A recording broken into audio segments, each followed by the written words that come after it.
समितीमध्ये जो काही आपण आता हैदराबाद गॅझेटरच्या अंमलबजावणी संदर्भात आपण जो निर्णय केला किंवा मग सातारा गॅझेटर असेल त्या बाबतीमध्ये आता कार्यवाही करण्यासंदर्भात जो निर्णय केलाय त्या अनुषंगिक आज विभागीय आयुक्त जे आहेत पुणे आणि संभाजीनगर आणि अन्य राज्यातही पण या दोन प्रामुख्यानं विभागीय आयुक्त आणि सर्व जिल्हाधिकारी यांच्या समेत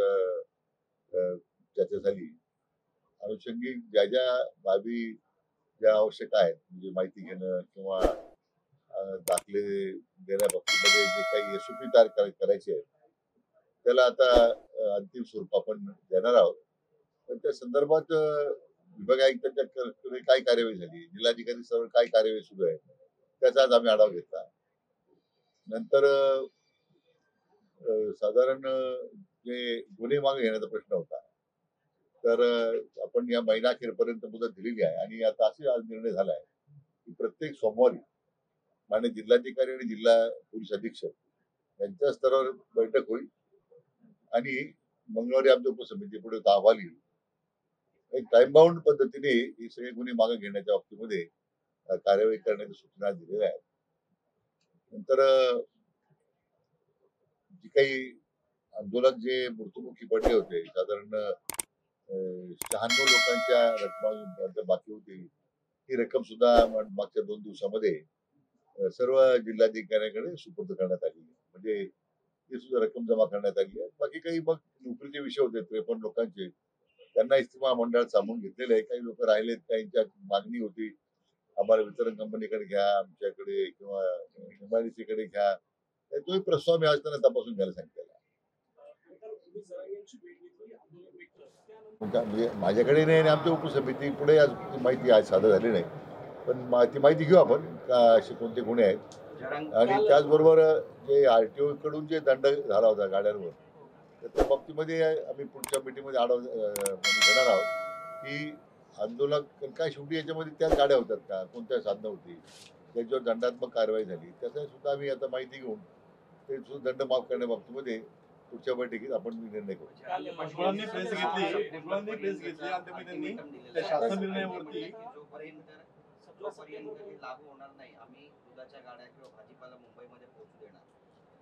असं की जरांगे पाटलांना आपल्या माध्यमातून एवढीच मला विनंती आणि आवाहन करायचं आता एक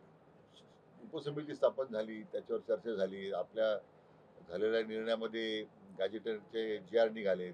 आता अंमलबजावणी प्रक्रियेमध्ये जी काही व्यवस्था जिल्हा पातळीवर विभागीय पातळीवरची करावी लागते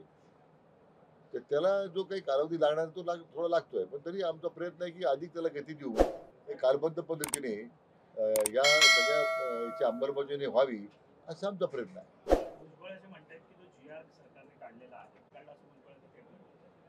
मला वाटतं असं कुठलाही दबाव शासनावर नव्हता. अतिशय विचारांती आमच्या उपसमितीने 3-4 बैठका घेऊन याचा विनिमय केल्यानंतरच आपण तो निर्णय केला आहे. मग मागे मी काही दिवसापूर्वी मी माननीय विभागसाहेब आमचे ज्येष्ठ नेते आहेत त्यांना मी विनंती केली आहे की एकदा आपण त्या संदर्भात एकदा मी त्यांच्याकडे जाऊन बसणार आहे चर्चा करणार आहे की याच्यात वास्तव काय आहे. बऱ्याच वेळा IQ माहितीवरही काही मतं तयार होतात परंतु आम्हाला वाटतं की आमच्या समितीला असं वाटतं की निश्चितपणे आम्ही त्यांचा गैरसमज दूर करू शकतो. त्यांनी असं म्हटलंय का तो शासन निर्णय मागे घ्या किंवा त्यातला काही बदल जो आहे तो बदल करून नाही आता काही निर्णय शासन निर्णय मागे घेण्याची आवश्यकता नाही आहे. तसं चर्चेमधून मी म्हटल्याप्रमाणे त्यांचा काही त्याबद्दल काही दुराग्रह असेल तर निश्चितपणे त्याच्यावर चर्चा होऊ शकते. त्यामुळे मी मागे म्हटलं की we are open to all suggestions. असं काही फार आम्ही वॉटरटाईट कंपार्टमेंट सारखी सिच्युएशन नाही की आता आम्ही डावीकडे जाणार नाही उजवीकडे जाणार नाही. शेवटी राज्याची जी सामाजिक ऐक्य जे आहे हे आपल्याला कायम टिकवायचं आहे. त्या दृष्टीने माननीय मुख्यमंत्री महोदयांनी अतिशय याच्यामध्ये बारकाईने लक्ष घालून कुठेही सामाजिक ते निर्माण होणार नाही म्हणून आता ओबीसीच्या प्रश्नासाठी उपसमिती माननीय मुख्यमंत्री महोदयांनी गठीत केलेली आहे. ती त्याच्या संदर्भात चर्चा करी मग ते अध्यक्ष मी या समितीचा अध्यक्ष जो आहे आम्ही दोन्ही अध्यक्ष बसूनही मग पुढे मुद्दे जे डिस्कंटेंटचे वाटतात की त्याच्यामध्ये काही समन्वय करण्याची आवश्यकता वाटते तर आपण करू ना.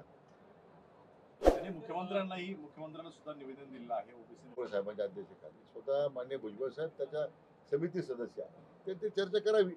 आमच्या समितीवर मग दोन्ही समिती अध्यक्ष चर्चा करतील पाहिजे दोन्ही समिती एकत्र बसून चर्चा करील म्हणून मी म्हटलं की हा निर्णय माननीय मुख्यमंत्री महोदयांनी अतिशय विचारांती केलेला आहे आणि कुठेही पहिल्यापासून ही शासनाची भूमिका आहे की ओबीसीच्या आरक्षणाला कुठेही धक्का लागणार नाही हे वेळोवेळी माननीय मुख्यमंत्र्यांनी जाहीर केलेलं आहे ती समितीची भूमिका आहे पुणे मागे घेण्यासंदर्भात किती ओबीसी नेते असतील त्यांनी या GR ला तरी लिगली चॅलेंज करणार असल्याचं स्पष्ट केलंय हा जो लिगल क्रायसिस इन फ्युचर दिसतोय त्यावर काही तुम्ही रणनीती बनवली आहे अजून जर काही कोर्टात हा विषय गेला तर त्यावर काय असेल तशी सरकारची भूमिका आहे त्यावेळी मांडून आपण काय मांडायचं सर दुसरा एक प्रश्न असा होता की निर्णय केले काही भविष्यात काही त्या संदर्भात ज्या काही कायदेशीर बाबी समोर येत आहेत मला वाटतं एकदा ही प्रक्रिया सुरू झालेली आहे ती पुढे जाऊ देऊ आपण मला वाटतं तसे निर्णय आवश्यक शासन निर्णय करेल